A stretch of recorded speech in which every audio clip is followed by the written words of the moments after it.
right. It's a little after 2. Okay, it's a little after 2 p.m.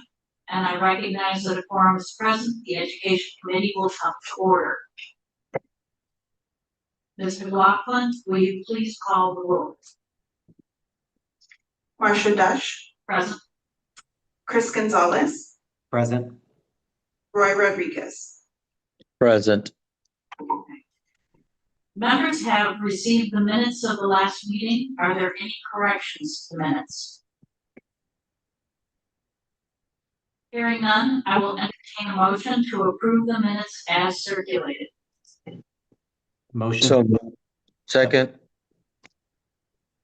A motion has been made by, I believe it was Mr. Gonzalez. Yes. Seconded by Mr. Rodriguez. Is there any discussion from the committee? None.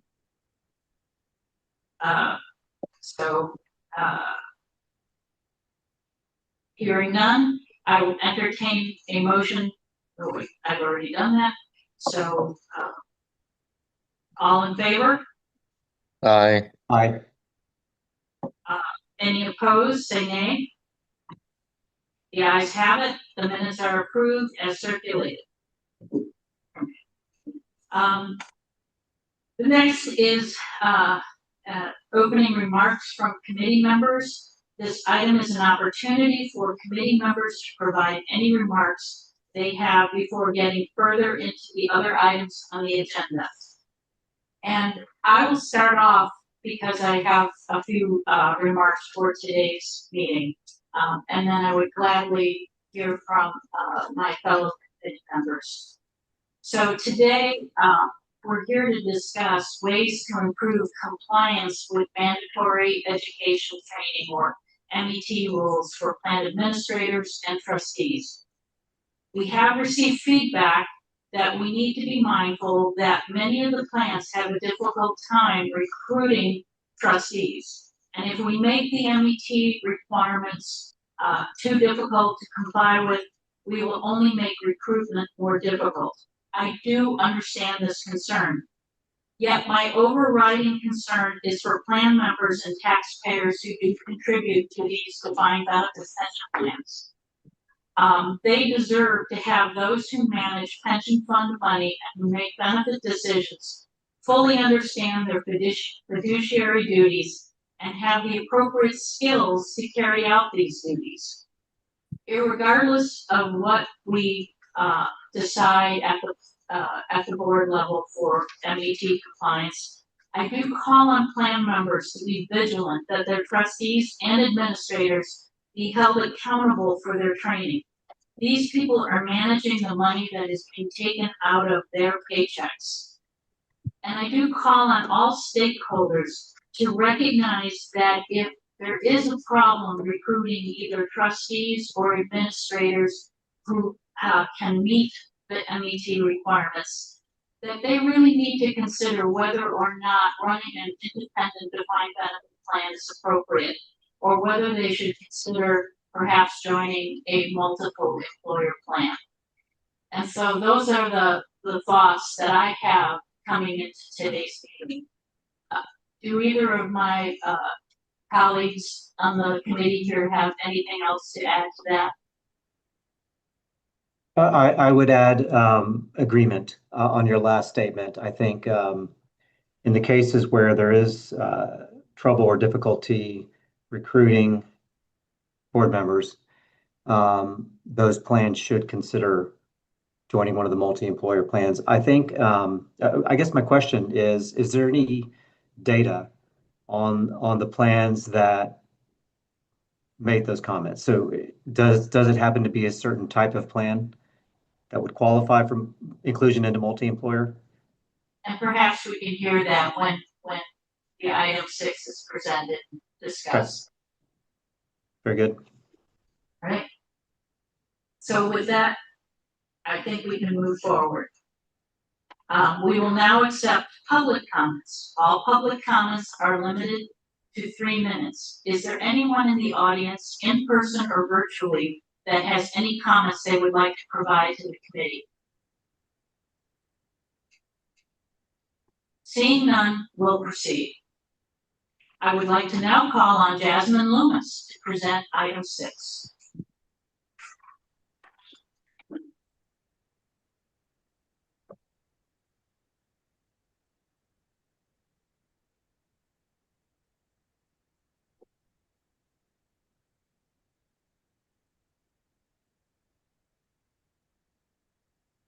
Good afternoon, committee members. My name is Jasmine Loomis, and I'm the PRB's Education and Communications Specialist. Today, I will be presenting on potential changes to the MET program to improve trustee and administrator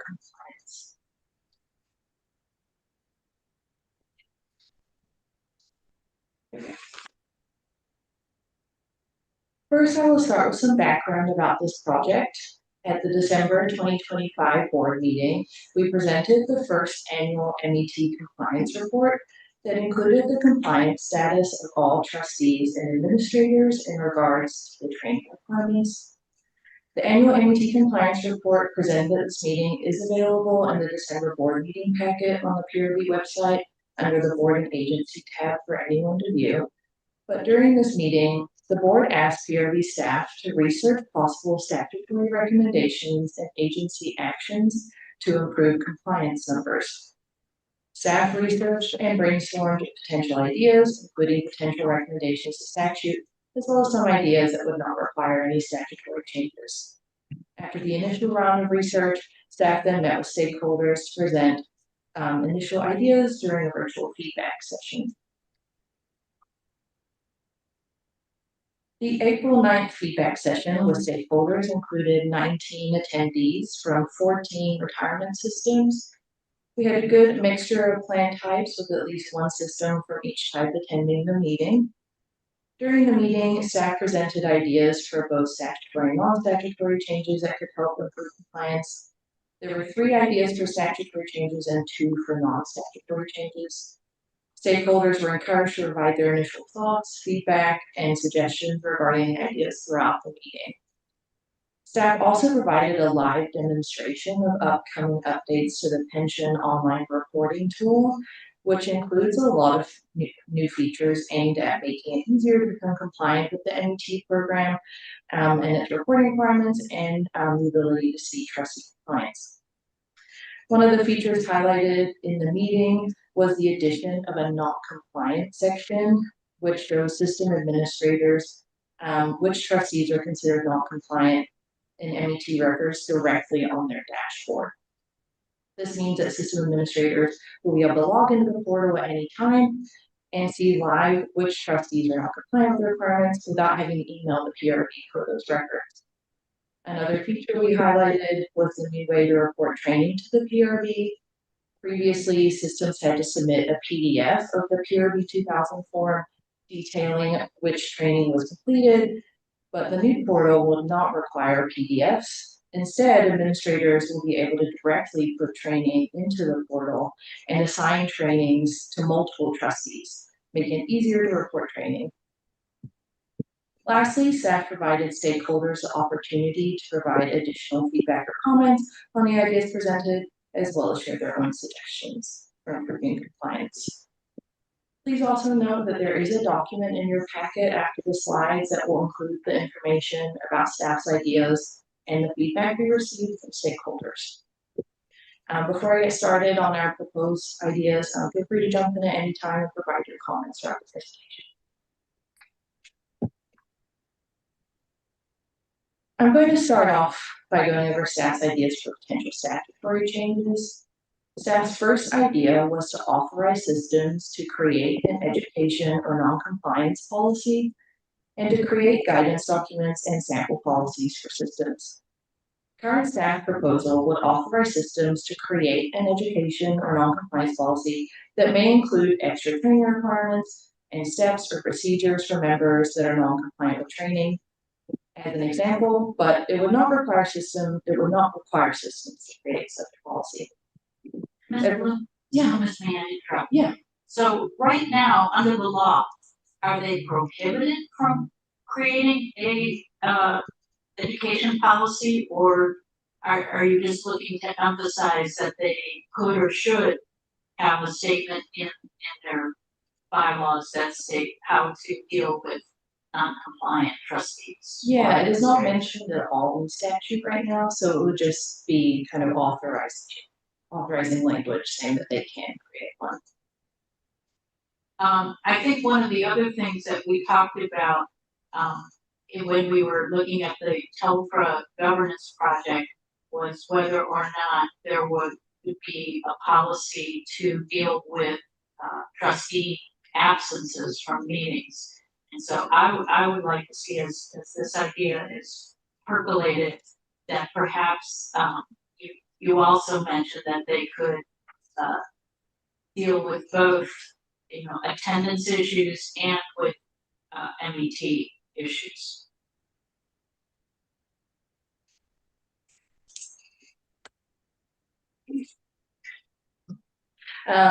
If we went through with this recommendation and if it's adopted and changes made in statute, the PRB would create guidance documents and sample policies for systems that they can utilize to create their own. These documents would include possible sections that could be included in the policy and what it could look like. As Marsha mentioned, this idea was initially brought up during the TELFRA governance project in 2024, and the PRB is currently aware of at least one system with an education policy.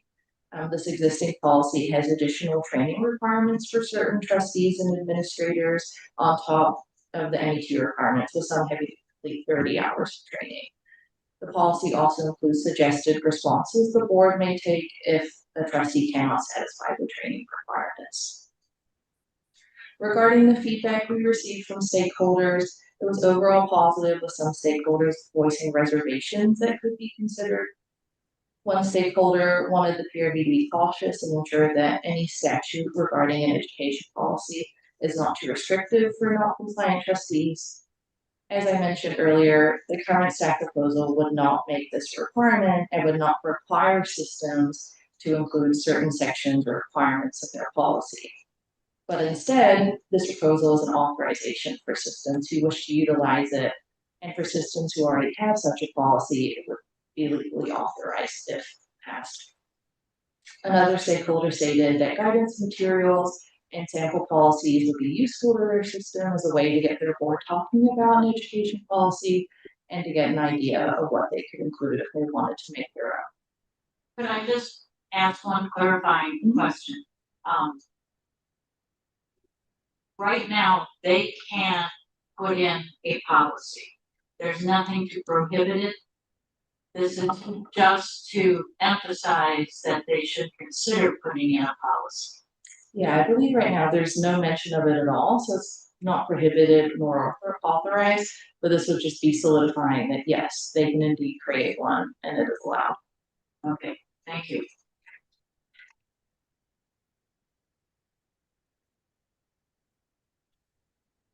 A second idea proposed by staff was to suspend a trustee's ability to vote if they are not compliant with the MET requirements, and they would regain their ability to vote once they have reached compliance. Stakeholders overall did not support this idea. Two stakeholders had similar concerns regarding a trustee's ability to perform their duties, and suppressing their ability to vote could impact that. Another stakeholder voiced concern for the impact this idea could have on smaller systems and their ability to fill board seats. Smaller retirement system boards tend to struggle to fill their board seats, which was explored during the TELFRA governance project as well, and could make it hard for them to reach quorum for meetings if they had empty seats and non-compliant trustees who could vote. Staff haven't fully defined how this idea would be executed, especially surrounding when systems report training to us. Trustee MET cycles end on December 31st, while the annual reporting requirement isn't until April 1st, which leaves many trustees considered not compliant during this period, as training just isn't reported yet. But if the board does decide to recommend this idea, staff would look more into the logistics surrounding its execution.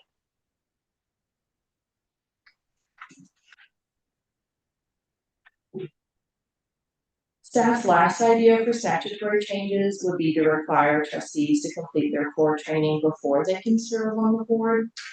This recommendation is similar to state agency board appointees who are required to complete some training prior to beginning their duties on the board. Stakeholders did not have too much feedback on this idea, but did not seem to like it too much. One stakeholder voiced their concern over the potential timing issues new appointments may face, as their members could be appointed at any time, which may make it difficult for new appointees to complete the training before the first board meeting. Ms. Loomis, Yeah. could you remind us what the rules are for completing the initial core training in the first year of service? Right, yeah. So trustees are able to complete their core training up to 6 months early at this point, so 6 months before they serve their board. But as of right now, they have to complete 7 hours of core training within their first year of service. And that first year of service depends on when they start on the board. If they start before September 1st of any given year, then they have until the end of the calendar year. And if it's in those last 3 months of the calendar year, they have to the following calendar year to complete that training. Okay, thank you. I have a question, follow up on that. So the core training you just described, you're saying with the first bullet, they would have to complete that, everything you just described prior to joining the board. Yeah, that was the idea with the proposal, was that they would be required to complete the 7 hours before they can serve on the board. Okay, and what is the follow, please remind me, what is the following or the following years on the board? What is the requirement in terms of hours for education for board members? Yeah, for the continuing education requirements, board members are required to complete 2 hours of continuing education annually. Okay, So thank you. from my perspective, we've already got some pretty strong rules in there with respect to the first year of training, the core training. So I'm not necessarily, in favor of making them do the core training before they serve on the board, but I would be interested in your thoughts, both of my colleagues here. What are your thoughts about this suggestion? Well, this is Roy. I mean, I don't, I don't disagree with either one of them at this point, whether it's requiring before they can serve or not having a vote. I mean, it goes back to your opening comments that, they're doing pretty important stuff here and pretty complicated stuff. And so somebody making these decisions really in a vacuum without any training could be dangerous. And I mean, we're required to do that. We're required to take an ethics training, and I think there was 2 of them. Oh, open meetings and open records. So I mean, we have a precedent here, and maybe one of the 2 is more onerous than the other, and we might want to go with the lesser of the evils here, but we certainly need to do something. One of the things that I told the staff when I was on the call with them is, maybe we should consider requiring an orientation by the board itself or the sponsor that includes what the MET is. Because I will tell you that I'm almost certain that especially the smaller funds don't know. And in fact, I was on the board in the McAllen Firefighters TELFRA, and until we got to a discussion about training that was coming up in the state of Texas, I didn't know. And so obviously, once I was advised that the training was coming and that it was required, I did it. But up until that point, I didn't know. And consider this, I was a city manager and didn't know.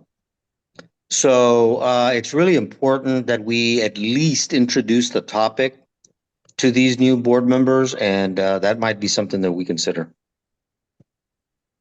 That's a And really good point. I generally agree with those comments. I think I kind of see it counterintuitively. So as far as the no vote or the training beforehand, before becoming a board member, I'm assuming part of the training is a fiduciary responsibility. And I guess I'm not an attorney, but I would imagine from a legal perspective, it would protect the board member in future decisions, having had the training versus not having had the training, protect the board member and the board, so that they could, comfortably state that all board members have been educated and making decisions to the best of the information they get and to the best of their knowledge and training, versus the other, which would be they haven't had any training and may possibly not aware of the consequences of some of their decisions, which could be putting the fund at risk. And so I think this is like a natural course, that they should have to take. Also, maybe some training in advance might help encourage or not someone who doesn't fully understand the responsibilities that they have when they enter one of these boards. They may say, "Oh goodness, I don't think this is what I want to do," based on what I'm hearing, and potentially seek out the right kind of people for these board seats.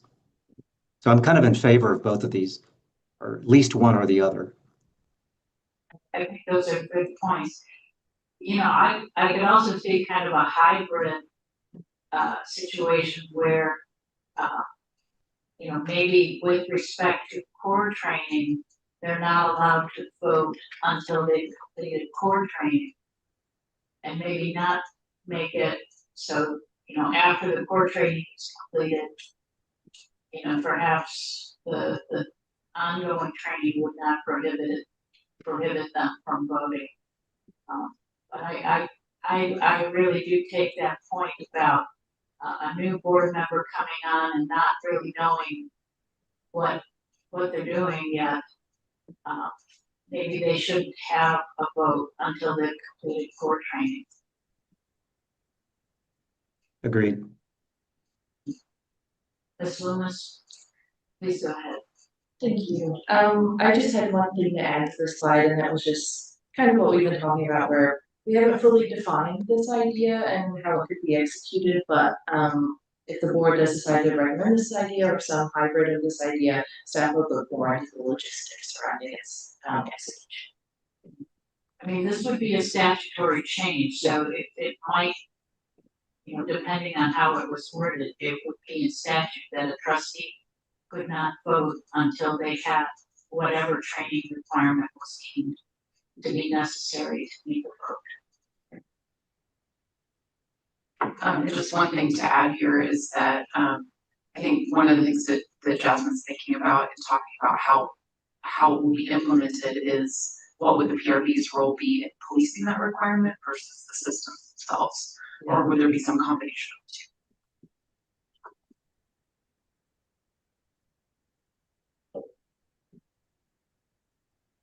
Okay, now I'm going to start going over staff ideas for non-statutory changes. So the following changes would not require any legislation to be adopted.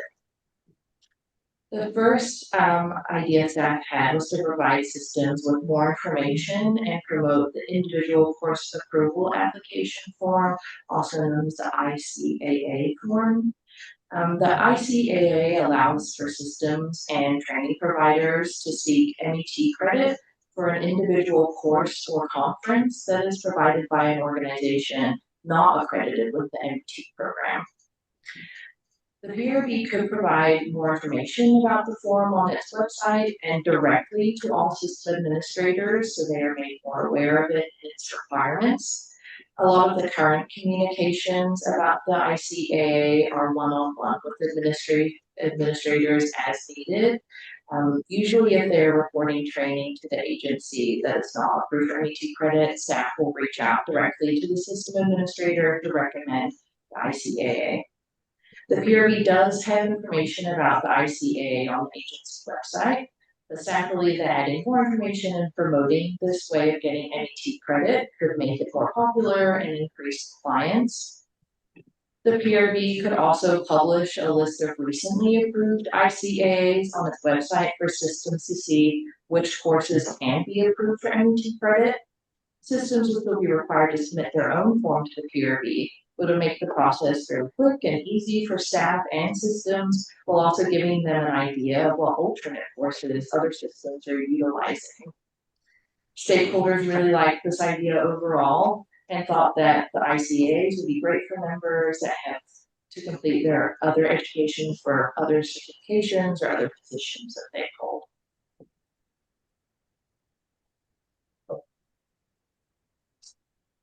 Okay, lastly, staff had the idea to publish a list of non-compliant trustees and administrators on the PRB website. This list would be published after the PRB's annual compliance report is presented to the board and would include a list of all trustees and administrators that were labeled as non-compliant on the report.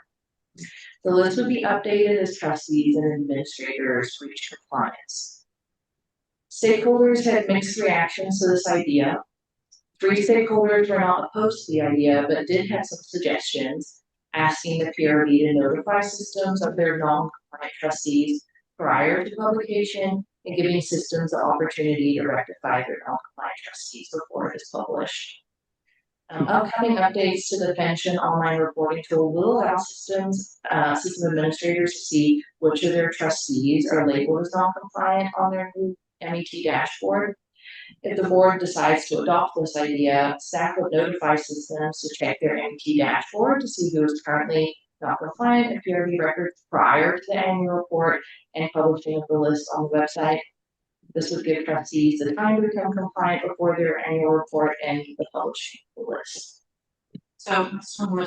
So once the portal is active, the fact is that they have that information right in front of them on the portal. Mhm. So, essentially, having to send them a reminder to look at the portal before the board meeting where this notice is published seems a little, I don't know, unnecessary. I mean, I would think that it should just be part of their own responsibility.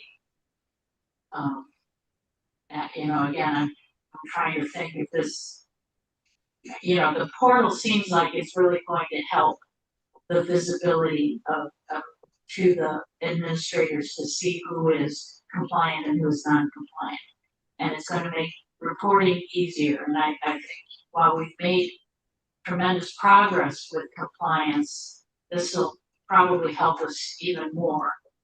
But to add another responsibility to the PRB staff to send out reminders, to me seemed a little unnecessary. Well, so I would just say that we already do that before we publish these reports, because these are existing reports. I think the idea is to make the information more prominent on our website, these are fine. But as far as whether or not to send a reminder, I think sometimes systems may not be aware of when we're going to be presenting our compliance report. And so if they're not, let's say that they missed our board agenda and they weren't aware, and then we reported their trustee not compliant, that they didn't have a chance to try to rectify the situation. So yeah, I think it's just a matter of. But the report that members would be able to see would be posted on the website, and that would come after the annual board meeting where the MET compliance report is discussed. Yes. Mm-hmm. So members after that meeting can see which among their trustees or administrators are not compliant. Yeah, and it should match what is in their portal too. It's on the dashboard that first thing they see when they open the MET dashboard in their new portal. All right, point taken.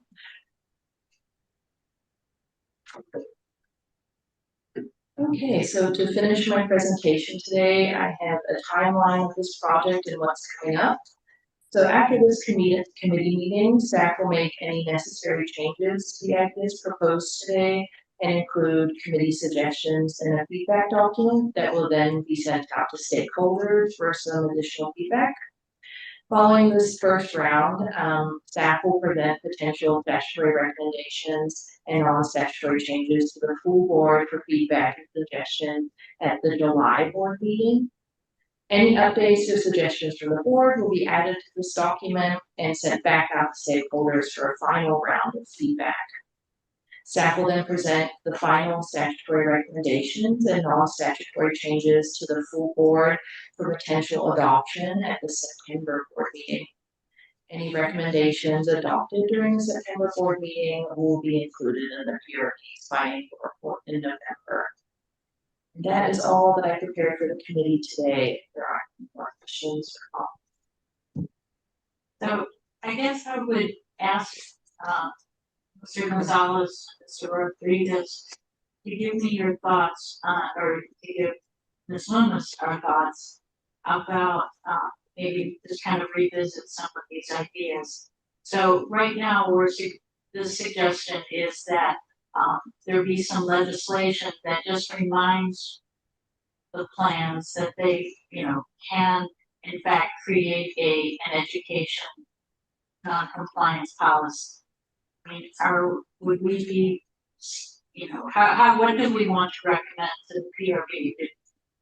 Do we keep that, or do we say that plans perhaps should have a compliance policy, that it should not just be authorized but not required? Should it be required?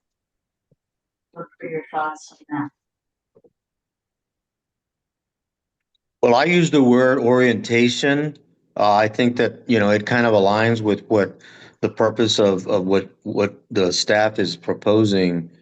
It aligns with that. So I would be in favor of requiring that. I think that's a great first step for new members to understand, their fiduciary duties. And Ms. Dish, are you asking if the requirement, are you asking about the requirement to have a policy? Yes, yes. So Okay. right now, staff's first suggestion for statutory change is to have legislation that says a plan may create an education or non-compliance policy. Would we suggest to our board, to the PRB, that perhaps they should consider requiring, the legislation should require that each fund have an education or non-compliance policy? Yeah, I think we should require it. Okay, I would agree with that, and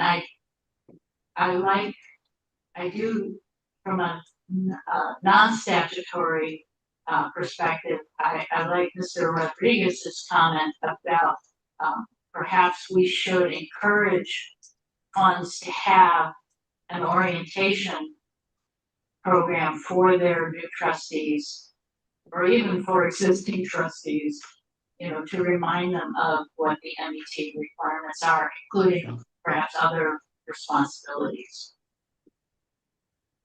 Agreed.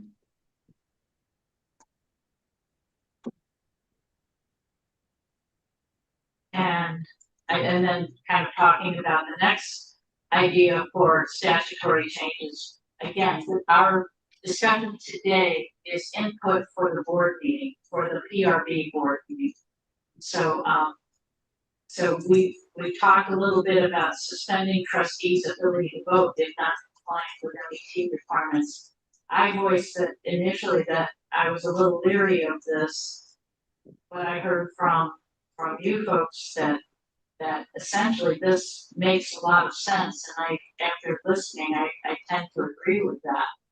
And so, and either overall non-compliance, or maybe with respect to just core requirements, but this should be considered as a potential change to the legislation. Do you gentlemen agree? I do. Yes, I do. Okay. And then on the requirement to complete core training before they can serve on the board, again, we do have rules about core training being completed in the first year of service. Do we want to change that and say that core training, or some portion of core training, should be completed before service. My sense personally is that this one would be a hard one to get through Yeah. legislation, but I'm in, like I said earlier, I'm in favor of that. However, if we adopt the one that we just discussed prior to this of no vote until you have the required MET, whether it's core or any other, then I don't think you need it. okay. Mr. Gonzalez? I think that makes sense. And then I guess the year is sort of the backstop, right? So after the year, if they don't have it, what happens? Do they just get removed from the board? Well, then it depends on if they put in a compliance policy. Mm-hmm. Okay. Yeah, I agree with Mr. Rodriguez. I think, I mean, for me, I struggle in general with the need to even have this discussion because this is a pretty serious responsibility. I mean, on the smallest level, you know, these people are overseeing millions of dollars. And on the highest level, you know, as we know, hundreds of billions of potentially or billions of dollars. And so I think it's a very serious responsibility. And I think the indication of someone who doesn't have 7 hours to commit to education should say a lot to the rest of the board members on your respective board about their commitment.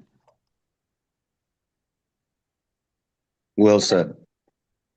The ideas for non-statutory changes, just the concept of promoting the ICAA, I think that's an excellent idea.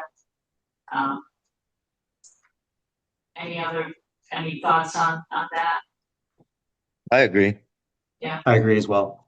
Okay, and the idea, I guess, as clarified by our executive director here, that publishing the list should continue, and there will be a opportunity to warn the trusts that the list is going to be published on the website. I just want to also clarify that that is the procedure that we use for all of our reports. So we have a requirement that we, in statute, that we publish the needs of non-compliant systems on our website for our, particularly the annual reports. But we have a process, like specific timelines when we send reminders to this too, and then the deadline passes, we don't have it yet, we'll send what we call enforcement letters. And so we would essentially be applying a familiar process to this that we do for other types of reports. Thank you. All right, any other discussion about these recommendations? Jasmine, do you have what you need from us to get ready for the board meeting? I think so, thank you. All right. So if there are no other questions or discussions from the committee, I would say we move on to the next item, which is, are there any items that a committee member would like to add to the future agenda?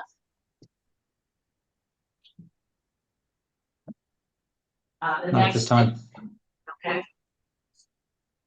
The next education committee meeting is to be determined. The next meeting of the full pension review board will take place here on July 23rd, 2026 at 10 a.m. That is at 300 West 15th Street, the William P. Clements Building, room 402. Which is right here. Yeah, same room. Yeah, if there's no further business and no objection, I move to adjourn this meeting. Will someone second? Second. The meeting is adjourned. Thank you, all. everybody. Thank you. Bye.